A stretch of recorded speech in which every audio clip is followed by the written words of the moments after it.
여러분들하고 이 복된 주일에 만나서 하나님의 말씀을 전하게 돼서 너무나 기쁩니다. 저는 지금 내년 말까지 조이 선교회 대표로 그렇게 섬기고 있고요. 뭐 이런 기회가 많지 않아서 제가 그 인도네시아 조이 사역에 대한 설명을 좀 간단히 드리는 게 좋을 것 같습니다. 감사하게도 그 넬레스라고 하는 형제가 그 빨랑카라야라고 하는 지역에 조이를 개척해가지고 지금 그 깔리만탄 중부에 있는 빨랑카라야라고 하는 도시에서 조이 사역이 잘 진행되고 있고요. 한 70-80명 정도가 굉장히 아주 활동하면서 사역을 잘 감당하고 있습니다. 족자 조이는 그 코로나 팬데믹 상황 때문에 많이 좀 힘들었습니다. 그런데 감사하게 넬레스 형제가 그 빨랑카라야만 아니라 족자 쪽에서도 그 대표 일을 하기로 그렇게 했어요. 작년부터. 그래서 두 지역을 맡아 하면서 족자도 굉장히 활성화가 돼서요. 지난 5월에 우리 그 한국 조이의 대표단 3명과 제가 함께 방문을 했습니다. 방문을 했는데 아주 활발하게 사역하는 것을 보고 와서 얼마나 감사한지 모릅니다. 이번 8월에 또 선교 한국 대회가 있습니다. 이번 대회는 사랑의 교회에서 열리는데요. 거기에 우리 인도네시아 형제 자매들이 5명이 참석합니다. 원래는 넬레스 형제도 함께 참석하려고 했는데 그 넬레스 형제의 와이프가 임신이 됐어요. 전혀 생각도 못했는데 왜냐하면 넬레스 형제가 거의 50살이거든요. 근데 진짜 막내를 갖게 되어서 축복이죠. 축복인데 그래서 그 출산일이 7월 20일이래요. 그래서 8월 1일 날 여기 오기에는 너무 기간이 좀 바쁜 것 같다고. 그래서 원래 준비를 다 하고 있다가 5명만 오기로 했고요. 송원교회가 감사하게 그 2명의 여비를 지원해 주셨어요. 그래서 너무나 감사하고 8월 10일 날 주일 날 아마 그 5명의 형제들이 함께 여기 예배에 참석하게 될 거라고 생각합니다. 늘 기도해 주셔서 감사하고요. 특별히 좀 기도 제목을 내는 거는 그 5명 형제가 한국에 오려면 그 자카르타에 있는 한국 대사관에서 비자를 받아야 되거든요. 그 비자 받는 서류를 지금 준비하고 있습니다. 그래서 비자를 잘 받을 수 있도록 그래서 기도해 주시면 좋겠습니다. 오늘 그 읽어드린 본문 12장 사도행전 12장 1절부터 23절까지는 아마 여러분들이 읽으신 본문 중에서 굉장히 긴 본문에 해당될 거라고 생각합니다. 제가 우리 김도한 목사님이 본문이 어디냐 그래서 사도행전 12장 1절부터 23절이라고 그러니까 좀 짧게 해주면 안 되겠냐고 그런데 안 된다고 그랬습니다. 왜냐하면 저는 원래 사도행전 11장 27절부터 13장 3절까지 읽으려고 그랬거든요. 근데 너무 길 것 같아가지고 제가 줄인 거예요, 사실은요. 근데 그거를 저보고 줄이라고 그래서 안 된다고 그랬습니다. 그래서 사실은 이 12장 1절부터 23절에 나오는 이야기를 제대로 이해하시려면 사도행전 11장 27절부터 13장 3절까지 얘기를 다 우리가 알아야 돼요. 그래서 오늘 여러분들은 좀 수고를 안 하시고 제가 그냥 그 11장 27절부터 30절까지 하고 그 다음에 12장 23절부터 13장 3절까지를 읽어드리도록 하겠습니다. 제가 읽어드릴 테니까 여러분들은 성경을 펴서 보시면서 제가 읽어드리는 말씀을 귀로 들으시면 좋겠습니다. 그때 선지자들이 예루살렘에서 안디옥에 이르니 그 중에 아가보라 하는 한 사람이 일어나 성령으로 말하되 천하에 큰 흉년이 들리라 하더니 글라우디오 때에 그렇게 되니라. 제자들이 각각 그 힘대로 유대에 사는 형제들에게 부조를 보내기로 작정하고 이를 실행하여 바나바와 사울의 손으로 장로들에게 보내니라.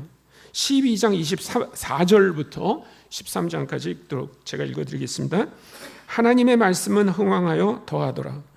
바나바와 사울이 부조하는 일을 마치고 마가라 하는 요한을 데리고 예루살렘에서 돌아오니라. 안디옥 교회 선지자들과 교사들이 있으니 곧 바나바와 니게르라 하는 시몬과 구레네 사람 루기오와 분봉왕 헤롯의 젖동생 마나엔과 및 사울이라. 주를 섬겨 금식할 때 성령이 이르시되 내가 불러 시키는 일을 위하여 바나바와 사울을 따로 세우라 하시니 이에 금식하며 기도하고 두 사람에게 안수하여 보내니라. 여러분, 이 이야기를 들으시면 이 이야기가 이렇게 조각조각 난 이야기가 아니고 일관성이 있는 이야기라는 것을 아시게 될 거예요. 그러니까 11장 27절부터 30절에는 어떤 얘기가 나오냐면 바나바와 사울이 안디옥에서 성도들에게 성경을 가르치고 있을 그때에 어떤 일이 벌어지냐면 유대 땅에 큰 기근이 듭니다. 그래서 예루살렘과 유대에 있는 성도들이 어려움을 당한다는 소식을 듣게 된 거예요. 그래서 안디옥 교회가 그 성도들을 돕기 위해서 연보를 모았습니다. 그리고 그 연보를 바나바와 사울의 손에 들려서 예루살렘에 전달하기로 했다는 것입니다. 그런 다음에 12장 24절과 25절을 보면 이제 바나바와 사울이 그 일을 마치고 안디옥으로 다시 돌아왔다는 겁니다. 그리고 안디옥 교회는 뭘 합니까? 13장 1절부터 3절을 보면 이 사람들을 다시 다른 지역으로 보냈다고 하는 겁니다. 그러니까 다시 한번 우리가 읽은 이야기를 종합해 보면 이런 얘기입니다. 바나바와 사울이 안디옥에서 성경을 가르치고 있을 때 유대 땅에 기근이 들었다고 해서 연보를 바나바와 사울의 손으로 들려보내고 예루살렘에 보내고 예루살렘에 갔던 사울과 바나바가 일을 다 마치고 돌아와서 안디옥 교회의 파송을 받아 다른 곳에 선교하러 갔다. 이 이야기 중에 12장 1절부터 23절의 얘기가 들어있는 겁니다. 그러니까 이런 거를 뭐라고 그러냐면 샌드위치 구조라고 하는데요. 샌드위치 아시죠? 네, 빵이 있고 그 안에 뭐 이렇게 넣고 그 다음에 빵으로 덮은 게 샌드위치잖아요. 그렇죠? 네. 그래서 앞에 11장 27절부터 30절까지 얘기가 뭐냐면 연보를 전달해 주러 예루살렘에 갔다는 얘기가 있고요. 그 다음에 12장 1절부터 23절의 얘기가 있습니다. 뭐 야고보가 죽었고 베드로도 죽이려고 감옥에 집어넣는데 천사가 와가지고 뭐 툭툭 쳐가지고 일어나서 나왔더니 뭐 문이 열려가지고 나왔다. 그런데 뭐 마가의 집에 갔더니 성도들이 기도하고 있었는데 무슨 여자애가 나와가지고 베드로가 왔어요 이렇게 얘기하니까 사람들이 너 미쳤구나 이렇게 얘기해서 아니에요 진짜예요 뭐 그렇게 얘기하고 문을 열어보니까 베드로였다. 그랬더니 베드로가 천사가 나를 이렇게 구해줬는데 난 딴 데로 가겠다. 그래서 갔다. 뭐 그런 얘기입니다. 그리고 헤롯이 그 두로와 시돈 사람들 앞에서 연설하다가 하나님께 영광을 돌리지 않아서 죽었다. 그 얘기가 안에 들어가 있는 거예요. 그리고 다시 맨 위에 다시 이제 그 연보를 마치고 돌아왔다. 그리고 다른 일을 하기 위해서 파송됐다. 이 얘기입니다. 그러니까 진행은 이해가 되시죠? 네. 그래서 이 사도행전 12장 1절부터 23절에 나오는 얘기는 그러면 뭔가? 아마도 그것은 사울이 예루살렘에 있을 때 일어났던 일이거나 아니면 그가 거기 가서 들은 이야기들일 거라는 거죠. 그럼 하나님이 왜 그 일을 사도 바울에게 경험하게 하셨을까? 이게 중요합니다. 네. 바나바와 사울이 안디옥 교회 성도들이 연보한 돈을 예루살렘으로 가져갔다고 할 때 우리가 좀 생각해 보아야 될 게 바나바는 어떤 사람이고 사도 바울은 어떤 사람인가 하는 거예요. 바나바는 어떤 사람이냐면 원래 예루살렘에 살던 성도였습니다. 그런데 그 사람이 아마 땅이 좀 있었던 것 같아요. 그래서 땅을 팔아가지고 그 교회에다가 헌금을 했어요. 아마 큰 돈이었을 것 같아요. 그래서 그 사람은 예루살렘에서 정말 칭찬받는 성도였습니다. 근데 베드로는 어떤 사람입니까? 베드로는 예루살렘에 있는 성도들이 정말 싫어하는 사람이었어요. 안 만났으면 하는 사람입니다. 왜 그랬어요? 스데반이 순교할 때 그 자리에 누가 있었습니까? 사울이 있었어요. 사울이 어떤 편에 있었어요? 저 사람은 죽어 마땅하다라고 하는 쪽에 서가지고 그 사람들의 옷을 보관하고 있는 증인의 역할을 했던 사람이에요. 그뿐만이 아니에요.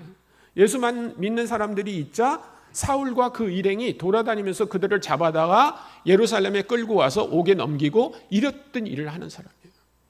그러니까 예루살렘 사람들 입장에서는 바나바가 오는 거는 너무나 좋은데 사울이 오는 거에 대해서는 거부감을 가지고 있었을 거라는 거죠.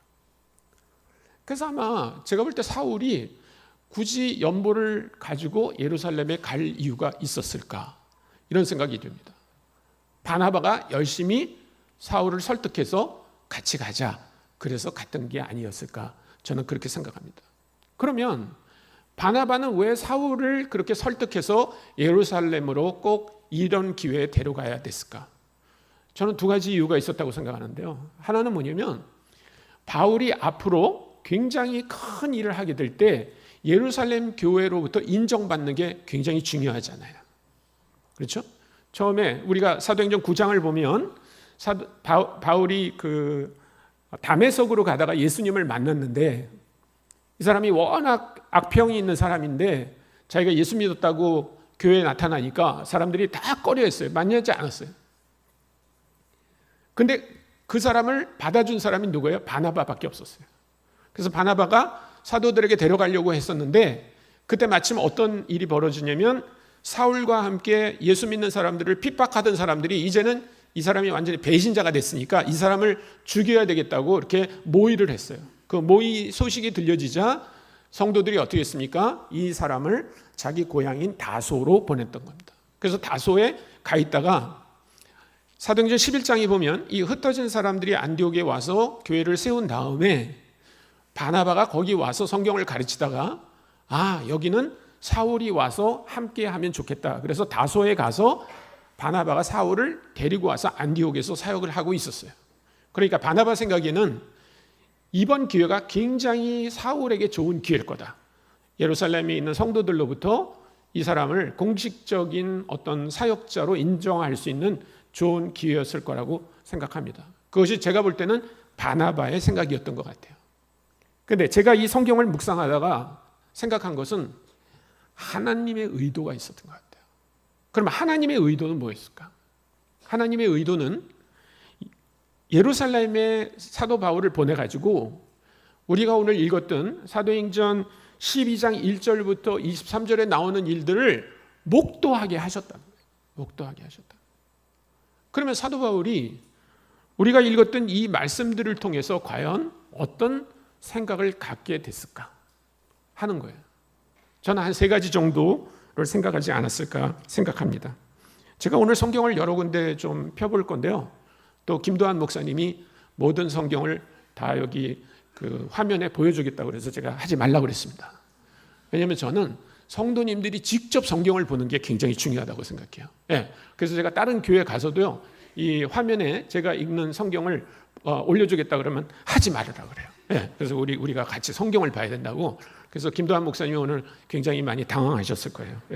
근데 어쨌든 여러분 사도행전 12장 1절부터 우리가 몇 절을 읽은 것처럼 헤롯이 야고보를 죽였다는 겁니다. 그리고 베드로도 죽이기 위해서 그를 투옥시켰다는 거예요. 여러분 야고보와 베드로가 어떤 사람입니까? 예수님께서 12명의 제자들을 훈련하셨지만 그 중에서도 아주 가까이 두고 훈련한 세 사람이 있어요. 그 사람이 바로 누구예요? 야고보와 요한과 베드로예요. 예수님이 변화산에 올라가서 그 완전히 다른 모습으로 바뀌잖아요. 그때 함께 있었던 제자가 3명이에요. 누구예요? 야고보와 요한과 베드로예요. 그 야이로의 딸을 고쳐주러 방에 들어가셨을 때 예수님 혼자 들어가신 게 아니에요. 3명의 제자를 데리고 들어갔어요. 야고보와 요한과 베드로예요. 예수님이 겟세마네 동산에서 기도하실 때 다른 제자들은 좀 멀리 있었지만 그러나 예수님이 아주 가까이 두고 기도하신 제자들이 있었어요. 야고보와 요한과 베드로예요. 그리고 예루살렘에 초대교회가 시작됐을 때 거기서 가장 영향을 끼친 사람들이 누구예요? 바로 야고보와 요한과 베드로예요. 헤롯은 원래 에돔 사람입니다. 유대 사람이 아닙니다. 근데 유대의 왕으로 통치를 하고 있는 거예요. 그거는 뭐하고 비슷하냐면 일본 총독부가 그 파견한 총독이 조선을 다스리고 있을 때 일본 사람이 조선 사람의 마음을 어떻게 좀 살 수 있을까 이렇게 생각하는 거하고 굉장히 비슷한 거죠.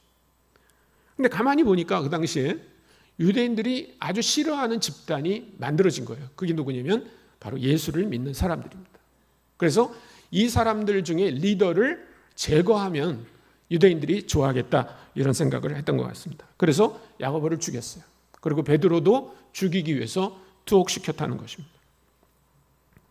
그런 광경을 볼 때 과연 바울은 어떤 생각을 했을까? 저는 아마 이런 생각을 하지 않았을까 생각합니다. 여러분, 우리가 예수를 믿고 주님을 섬기겠다고 헌신한다고 해서 하나님이 언제나 평탄한 길만을 주시는 것은 아닙니다. 하나님이 때때로 힘든 일을 주세요. 힘들고 어려운 일을 주실 때 우리 마음에 떠오르는 생각이 뭡니까? 하나님이 나를 지금 시험하기 위해서 이런 일을 주시는구나라고 생각하기보다는 불평이 나오죠. 왜 하나님, 제가 이렇게 주님을 더 잘 섬기고 이럴 때 하나님은 꼭 어려움을 주십니까? 라고 얘기하는 거예요. 근데 여러분, 하나님은 한 번도 우리가 예수 그리스도를 잘 믿으면 평탄한 길을 주겠다, 네가 원하는 것을 주겠다라고 얘기하신 적이 없어요. 우리 마태복음을 보면 마태복음 16장에 예수님께서 제자들에게 이렇게 말씀하시는 장면이 나옵니다. 마태복음 16장입니다. 16장에 보면 24절인데요. 같이 한번 읽어볼까요? 네. 마태복음 16장 24절을 함께 읽겠습니다. 시작. 이에 예수께서 제자들에게 이르시되 누구든지 나를 따라오려거든 자기를 부인하고 자기 십자가를 지고 나를 따를 것이니라. 예수님이 제자들에게 하신 굉장히 중요한 약속이 있어요. 그것은 뭐냐면 너희가 내 제자가 되면 내가 좋은 집에서 편안하게 살게 해주겠다라고 말씀하신 게 아니라 자기 십자가를 지고 자기를 부인하고 나를 따르라는 거예요. 주님은 어려움에 대해서 우리에게 약속하셨어요. 제가 알고 있는 어떤 선교사가 있습니다. 의사예요. 헌신했습니다. 자기 부모가 미쳤다 그러고, 그렇지만 자기는 하나님이 캄보디아 선교사로 불렀다고 캄보디아로 갔습니다. 애 셋을 데리고 갔어요. 그리고 프놈펜에서 언어를 다 배우고 시골에 있는 자기 사역지로 가기로 했습니다. 밤에 운전을 해서 가다가 트럭하고 부딪혀서 선교사는 그 자리에서 돌아가셨어요. 두 분이 다. 애들 한 명도 죽었고 두 명만이 남았어요. 주변에 있는 많은 사람들이 질문했습니다. 왜 하나님이 그렇게 선교사로 헌신한 사람을 왜 돌보시지 않았는가? 우리는 그런 일을 당할 때 굉장히 많은 질문을 하게 됩니다. 그러나 하나님은 우리를 마음대로 하실 수 있는 권한이 있는 분이에요. 여러분, 사도 바울은 로마서 9장에서 우리와 하나님과의 관계를 어떻게 비유하냐면 토기와 토기장이로 비유해요. 여러분들이 아마 토기를 만드는 거를 TV나 이런 데서 구경하셨을 거예요. 여러분, 토기를 어떻게 만들지는 누가 결정해요?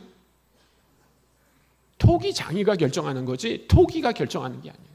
토기가 토기장이에게 나를 둥그렇게 만들어주세요, 나를 길게 만들어주세요, 나를 작게 만들어주세요 이렇게 말할 권리가 없어요. 토기장이는 토기장이 마음대로 토기를 만들게 돼 있어요. 토기장이는 어떤 권한이 있습니까? 자기가 만든 토기가 마음에 들지 않으면 어떻게 해요? 깨버려요. 그 권리가 있는 게 토기장이에요. 하나님이 우리를 만드셨어요. 그리고 하나님은 우리를 인도하실 권한이 있어요.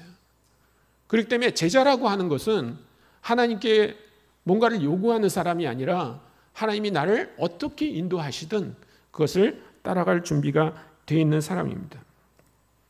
근데 야고보의 운명과 베드로의 운명은 굉장히 다르죠. 야고보는 그대로 칼날에 죽었지만 베드로는 어때요? 천사를 보내서 살려주셨어요. 그러면 우리가 그렇게 얘기할 수 있습니까? 왜 나는 천사를 안 보내주세요? 라고 할 수 있습니까? 야고보는 그렇게 하지 않으셨어요. 어떤 때는 하나님께서 순탄한 길을 주시는 분이 있어요. 어떤 분은 그렇지 않아요. 모두 다 하나님의 주권 아래에 있다는 사실을 우리가 인정할 필요가 있습니다. 두 번째로 우리가 생각할 것은 이 12장에 나오는 두 번의 단어인데요. 5절에 보면 12장 5절에 보면 이에 베드로는 옥에 갇혔고 교회는 그를 위하여 간절히 하나님께 뭐 하더라? 기도하더라. 12장도 봅니다. 12장 12절에 보면 깨닫고 마가라 하는 요한의 어머니 마리아의 집에 가니 여러 사람이 거기에 모여 뭐 하더라? 기도하더라. 그 어려움 속에서 예루살렘 교회가 했던 일은 뭐예요? 열심히 기도했다는 거예요. 기도. 여러분, 기도야말로 제자들의 삶의 기본입니다. 여러분, 기도를 신앙이 이렇게 아주 성숙하지 않은 분들은 기도를 마치 하나님께 뭐를 달라고 때를 쓰면 하나님이 주시는 어떤 요술방망이 같이 생각할지 모르는데 기도는 그런 것이 아닙니다. 기도는 하면 할수록 하나님의 마음을 더 알아가는 거고요. 하나님께 전적으로 의지하기로 하는 거예요. 그래서 내가 가지고 있던 지식과 경험과 무슨 네트워크가 그런 거에 의존하지 않고 오로지 하나님께서 주시는 것만을 나는 기대합니다라고 하는 고백이에요. 그것을 가장 잘 실천했던 사람이 허드슨 테일러라고 하는 선교사입니다. 그분은 우리 단체를 만든 분인데 그분이 20살의 나이로 이제 중국에 가려고 그렇게 준비하고 있을 때 자기 생각에 뭔가 의술을 좀 배우고 가면 선교하는데 도움이 많이 될 거라는 생각이 들었어요. 그래서 런던에 있는 어떤 의사 밑에서 수련을 하기로 했습니다. 조수로 수련을 하기로 한 거예요. 그래서 그 의사가 월급을 주기로 했습니다. 근데 알고 보니까 이 의사가 건망증이 굉장히 심한 사람. 그래서 이제 허슨 테일러는 어떤 걱정이 들었냐면 수술날이 월급 날이 다가와도 아마 나한테 월급 주는 걸 잊어버릴지 모르겠다 이런 생각을 한 거예요. 그래서 허슨 테일러는 하나님께 이렇게 기도했습니다. 하나님께만 제가 구하겠습니다. 그래서 만약에 월급날이 됐는데 그 의사가 까먹고 나에게 월급을 주지 않아도 저는 그 의사에게 월급을 달라고 하지 않겠습니다. 그러니까 하나님이 그 의사한테 얘기해서 저한테 월급을 주게 하세요 라고 해도 우리가 보면 바보 같은 짓이죠.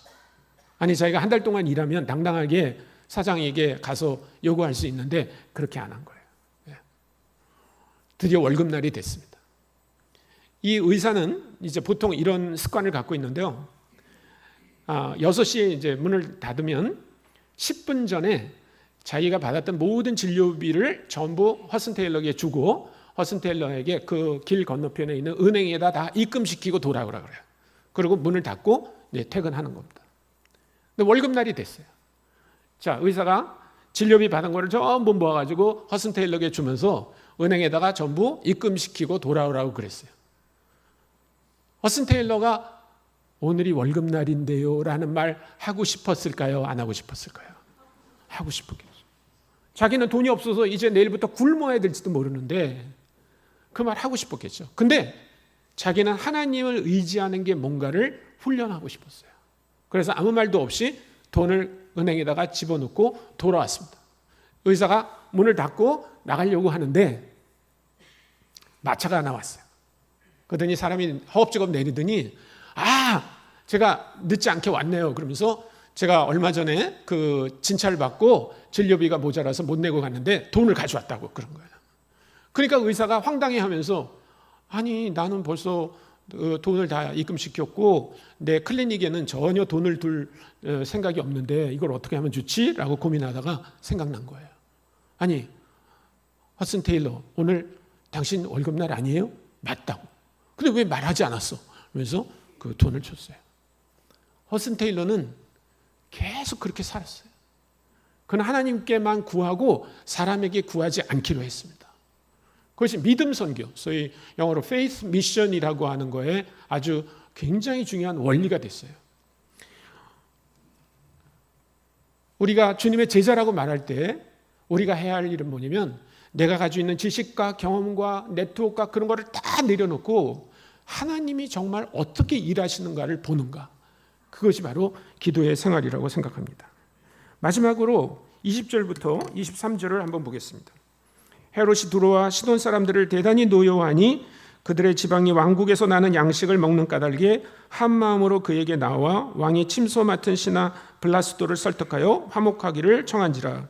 헤롯이 나를 택하여 왕복을 입고 단상에 앉아 백성에게 연설하니 백성들이 크게 부르되 이것은 신의 소리요 사람의 소리가 아니라 하거늘 헤롯이 영광을 하나님께 돌리지 아니하므로 주의 사자가 고치니 벌레에게 먹혀 죽으니라. 그 두로와 시돈이라고 하는 곳은 지중해 연안에 있습니다. 지중해 연안에 있으면서 무역을 하던 지역이에요. 그러니까 그쪽에서는 농사를 하지 않았습니다. 그래서 곡식을 늘 유대 왕국에서 사다 먹었어요. 그런데 하여튼 무슨 일이 있었는지 잘 모르겠지만 헤롯이 그 두로와 시돈 사람을 노여워했습니다. 아마 트럼프 같은 사람이었나 봐요, 헤롯이. 그래서 막 관세를 높이고 그래가지고 이제 수출을 하지 않기로 그렇게 해버렸습니다. 그러니까 두로와 시돈에 있는 사람들이 어떻게든지 곡식을 좀 사야 되기 때문에 어느 날 이제 그 헤롯을 아련하기로 한 거예요. 그래서 헤롯이 아마 뭐 그 다른 학자들에 의하면 은빛이 나는 그런 옷을 입고 나갔다고 그러더라고요. 그러면서 일장 연설을 했어요. 그러자 이 사람들이 막 박수를 치면서 환호를 했겠죠. 당신이 한 말은 사람이 할 수 있는 말이 아닙니다. 그것은 신의 소리입니다. 라고 했는데 헤롯은 그것으로 하나님께 영광을 돌리지 않고 그래 맞아 라고 했다는 거예요. 여러분, 헤롯이 죽은 이유가 뭡니까? 하나님께 영광을 돌리지 않았기 때문에 그래요. 여러분, 하나님이 절대로 우리에게 양보하시지 않는 게 영광이에요. 영광. 여러분, 그것이 바로 죄의 시작입니다. 우리 창세기 3장을 한번 볼까요? 창세기 3장에 보면 하나님께서 아담과 하와를 지으신 다음에 동산의 모든 실과를 먹을 수 있다. 그러나 중앙에 있는 선악을 알게 하는 나무의 실과를 먹지 말아라 얘기하시면서 그걸 먹으면 반드시 죽을 거라고 얘기했어요. 그런데 뱀이 나타나서 3장 5절에 뭐라고 얘기하냐면 너희가 그것을 먹는 날에는 너희는 눈이 밝아져 하나님과 같이 되어 선악을 알 줄 하나님이 아심이라. 여기서 굉장히 중요한 말이 있어요. 너희가 하나님과 같이 되어 라는 말이에요. 여러분, 하나님이 처음 만드신 인간 아담은요, 우리랑 달랐습니다. 그는 영원히 살 수 있는 존재였어요. 하나님이 인간을 만드실 때 일회용으로 만들어서 폐기하려고 만드신 게 아니에요. 영원히 살 수 있었어요. 아담은 굉장한 능력이 있었습니다. 그래서 그 동산에 있는 동물들을 하나님이 이끌어 오시니까 아담이 어떻게 했어요? 전부 이름을 지어줬어요. 그러니까 요즘 AI 같은 그런 지능을 갖고 있었다는 거예요. 그런데 하나님과 전능한 인간 그 사이에 나는 하나님이고 너는 하나님이 아니라고 하신 게 뭐냐면 명령을 주시고 그 명령을 따르라고 한 거예요. 그것이 창조주이신 하나님과 피조물인 인간의 사이를 결정짓는 유일한 조건이었습니다. 그런데 뱀이 와서 뭐라고 얘기합니까? 먹어. 하나님의 명령을 어기어. 그러면 네가 하나님같이 될 거야 라고 얘기한 거예요. 하나님이 우리를 만드셨을 때 분명히 얘기하신 건 뭐냐면 I am God. 내가 하나님이다. You are not God. 너는 하나님이 아니야 라고 했는데 뱀은 그것을 거꾸로 만들어가지고 어떻게 합니까? You can be God. 너 하나님이 될 수 있어 라고 말한 거예요. 그것이 인간의 타락이며 그것이 죄의 시작인 것입니다. 인간의 역사를 보십시오. 인간은 계속해서 하나님을 버리고 자기가 하나님과 같이 될 수 있다고 하는 노력을 계속 하고 있습니다.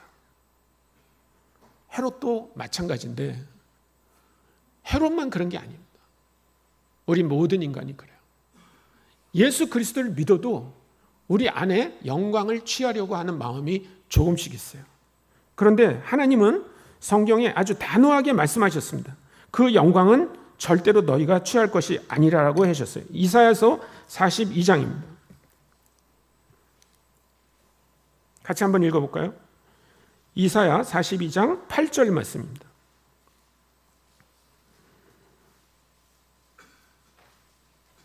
함께 읽겠습니다. 나는 여호와이니 이는 내 이름이라. 나는 내 영광을 다른 자에게, 내 찬송을 우상에게 주지 아니하리라. 하나님 분명히 말씀하셨어요. 내 영광을 절대로 다른 사람에게 주지 않겠다. 48장 11절도 함께 읽겠습니다.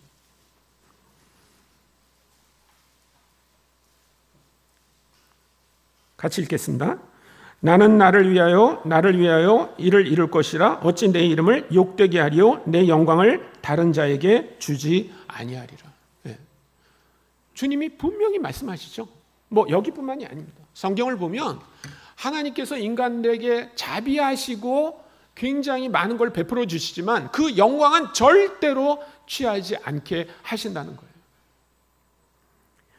근데 우리 교회에 보면 어떤 때 상처를 입습니까? 내가 굉장히 열심히 섬기는데 인정받지 못하는 거. 아니, 더 괘씸한 거는 나보다 훨씬 덜 섬기는데 그 사람이 더 인정을 받는 거예요. 많이 힘들어합니다. 그 때문에 교회 안에 내분이 있고 갈등이 있고 어려움이 생기는 거예요. 그냥 생각하십시오. 그 영광은 누구에게만 돌아가야 돼요? 하나님께만 돌아가야 돼요. 디모데후서 4장 한 절만 읽고 우리가 오늘 마무리를 할 건데요. 디모데후서는 사도 바울이 거의 자기의 사역을 마감하는 때에 쓰여진 건데요. 디모데후서 4장 16절부터 18절까지 제가 읽어드리겠습니다. 내가 처음 변명할 때 나와 함께한 자가 하나도 없고 다 나를 버렸으나 그들에게 허물을 돌리지 않기를 원하노라. 주께서 내 곁에 서서 나에게 힘을 주심은 나로 말미암아 선포된 말씀이 온전히 전파되어 모든 이방인이 듣게 하려 하심이니 내가 사자의 입에서 건짐을 받았느니라. 주께서 나를 모든 악한 일에서 건져내시고 또 그의 천국에 들어가도록 구원하시리니 그에게 영광이 세세 무궁토록 있을지어다. 아멘.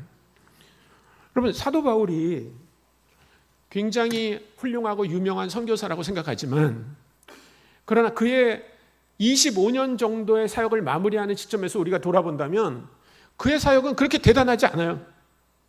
16절에서 말하는 건 뭡니까? 처음에 내가 복음을 전할 때 나와 함께 하던 사람들이 있었는데 이제는 다 떠나고 없다. 이렇게 말하는 거예요. 그런데 그의 관심은 내 사역이 성공적인 사역으로 평가받느냐 안 받느냐에 있는 게 아니고 하나님께서 영광을 받으시는가에 있어요. 우리도 마찬가지입니다. 우리가 하나님을 섬기고 교회에서 사역할 때 우리의 포커스가 우리가 되면 힘들어지는 거예요. 왜 나는 인정을 받지 못할까? 왜 나는 영광을 받지 못할까라고 한다면 우리는 우리를 괴롭히고 다른 사람들 힘들게 할 수 있습니다. 그러나 만약에 우리의 포커스가 내가 섬김으로 말미암아 하나님께 영광이 돌아가는가라고 생각한다면 여러분 안에도 기쁨이 있고 다른 사람들에게도 기쁨이 될 것입니다. 하나님은 우리의 주권자세요. 그분이 우리를 만드셨고 그분이 우리의 모든 죄를 사해 주시고 지금도 우리를 인도하시는 분이십니다. 우리는 그분에게 모든 권리가 있다는 것을 인정해야 돼요. 우리에게는 권리가 없어요.